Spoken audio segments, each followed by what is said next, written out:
ভাবুন তো, কেউ আপনাকে তেলাপোকা বা পরজীবী বলে চরম অপমান করলো, আর আপনি ঘরে বসে না কেঁদে রাগে ক্ষোভে আস্ত একটা রাজনৈতিক দলই খুলে বসলেন।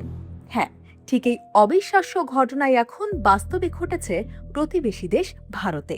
মাত্র এক সপ্তাহ আগেও যে তরুণ বোস্টনে চাকরির আবেদন করেছিলেন, সামাজিক যোগাযোগ মাধ্যমে হওয়া এক চরম অপমানের জবাব দিতে তিনি মাত্র 3 দিনে বানিয়ে ফেলেছেন ভারতের সবচেয়ে আলোচিত নতুন রাজনৈতিক দল ককরোচ জনতা পার্টি। মাত্র 4 দিনে দলটির ওয়েবসাইটে 2 লাখের বেশি মানুষ নিবন্ধিত হয়েছেন, আর ইনস্টাগ্রামে ফলোয়ার সংখ্যা ছাড়িয়েছে 33 লাখ।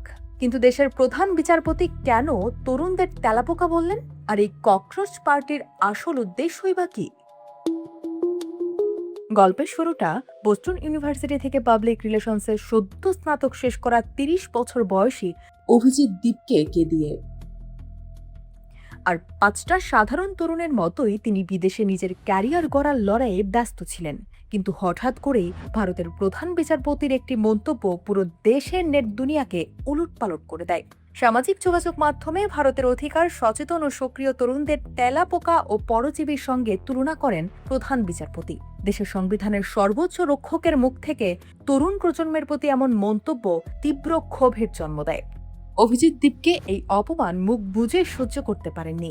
তিনি এক সাক্ষাৎকারে বলেন, সংবিধানের রক্ষক হিসেবে প্রধান বিচারপতি যেখানে আমাদের বাক স্বাধীনতা রক্ষা করবেন, সেখানে শুধু মতামত প্রকাশের জন্য তিনি আমাদের তেলাপোকার সঙ্গে তুলনা করলেন।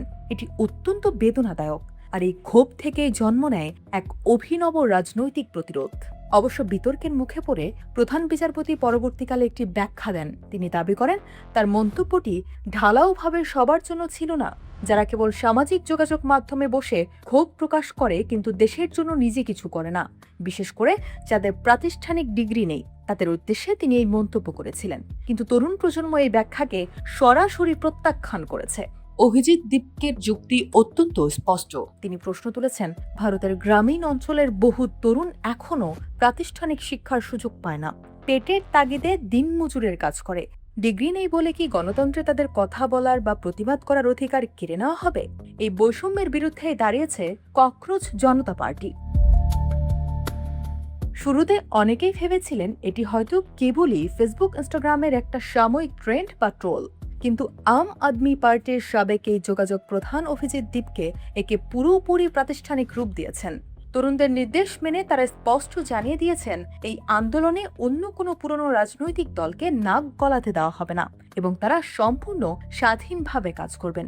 ইতিমধ্যে এই ককরোচ জনতা পার্টি তাদের ওয়েবসাইটে 5 দফার একটি অত্যন্ত সাহসী ও কড়া আদর্শিক এজেন্ডা প্রকাশ করেছেন। এজেন্ডাগুলো শুনলে আপনিও চমকে উঠবেন।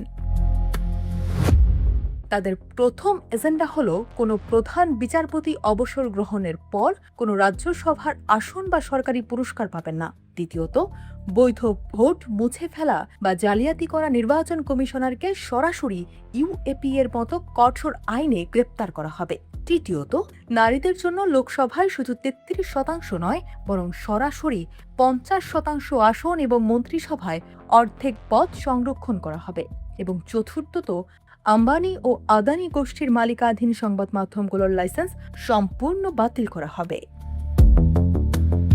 দলের ভবিষ্যৎ পরিকল্পনা নিয়ে অভিজিৎ দারুণ এক সত্য তুলে ধরেছেন। তার মতে, ভারতে গত 10 থেকে 12 বছর ধরে শুধু হিন্দু মুসলিম আর ধর্মের চেনা রাজনীতি চলছে, অথচ দেশের মূল চালিকা শক্তি তরুণরা ভুগছে কর্মসংস্থানের অভাব ও নিট পরীক্ষার মতো বড় বড় প্রশ্ন ফাঁসের কেলেঙ্কারিতে।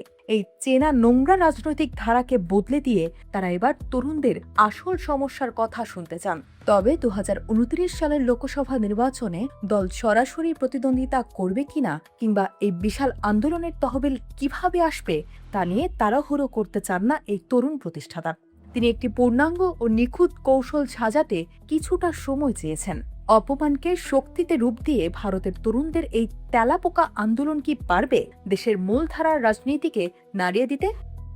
আপনার কি মনে হয়? কমেন্ট করে অবশ্যই জানান।